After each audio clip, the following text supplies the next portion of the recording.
காரசாரமாக தள்ளுவண்டி கடை முட்டை பிரியாணி எப்படி செய்கிறதுன்னு பார்த்துருவோமா? மசாலா அரைச்சி செய்கிறனால ரொம்ப டேஸ்ட்டாக இருக்கும். மிக்ஸி ஜாரில் ஒரு கை நிறைய கொத்தமல்லி, ஒரு கை நிறைய புதினா, 2 பச்சை மிளகாய், கொஞ்சம் தண்ணி சேர்த்து நல்லா விழுத அரைச்சி தனியாக எடுத்து வச்சுக்கலாம்.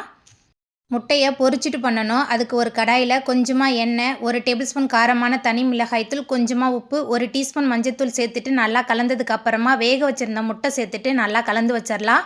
நம்ம சேர்த்த மசாலா, முட்டை எல்லாமே நல்லா புரிஞ்சதுக்கப்புறம் இதையும் தனியாக எடுத்து வச்சுக்கலாம். அடுப்பில் குக்கர் வச்சு 4 டேபிள் ஸ்பூன் எண்ணெய், 2 டேபிள் ஸ்பூன் நெய் சேர்த்து எண்ணெய் சூடாகி நெய் நல்லா உருகினதுக்கப்புறமா பட்டை, கிராம்பு, ஏலக்காய் சேர்த்து பொரிஞ்சதுக்கப்புறமா நீல வாக்கில் நறுக்கின 5 பெரிய வெங்காயம் சேர்த்துட்டு வதக்கிடலாம். வெங்காயம் நல்லா வதங்கி வந்த பிறகு பழுத்த தக்காளி 6, முட்டை பிரியாணிக்கு தேவையான அளவுக்கு கல் உப்பு சேர்த்துட்டு நல்லா கலந்துட்டு வதக்கிடலாம். நம்ம சேர்த்த வெங்காயம் தக்காளிலாம் நல்லா வதங்கணும். வதங்கி வந்த பிறகு மிக்சியில் சேர்த்து அரைச்ச புதினா, கொத்தமல்லி விழுது, 3 டேபிள் ஸ்பூன் இஞ்சி பூண்டு விழுது சேர்த்துட்டு பச்சை வாசனை போகிற அளவுக்கு நல்லா கலந்துட்டு வதக்கிடலாம்.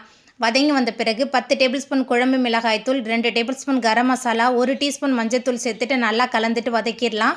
நம்ம சேர்த்த மசாலா, வெங்காயம், தக்காளி எல்லாமே நல்லா வதங்கி வந்த பிறகு தண்ணி சேர்த்துக்கலாம். நான் சாப்பாட்டு அரிசி தான் எடுத்திருக்கேன். 1 டம்ளர் அரிசிக்கு 2 டம்ளர் அளவுக்கு தண்ணி சேர்த்துருந்தேன். தண்ணி சேர்த்து நல்லா கலந்துட்டு கொதி வந்த பிறகு ஊற வச்சுருந்த சாப்பாட்டு அரிசி கூடவே பொரிச்சு வச்சுருந்த முட்டை கலவை, அதுக்கப்புறமா ஒரு எலுமிச்சப்பழத்தோட சாறு சேர்த்துட்டு நல்லா கலந்துட்டு குக்கரை மூடி 2 விசில் வர அளவுக்கு நல்லா வேக வச்சு எடுத்துக்கலாம்.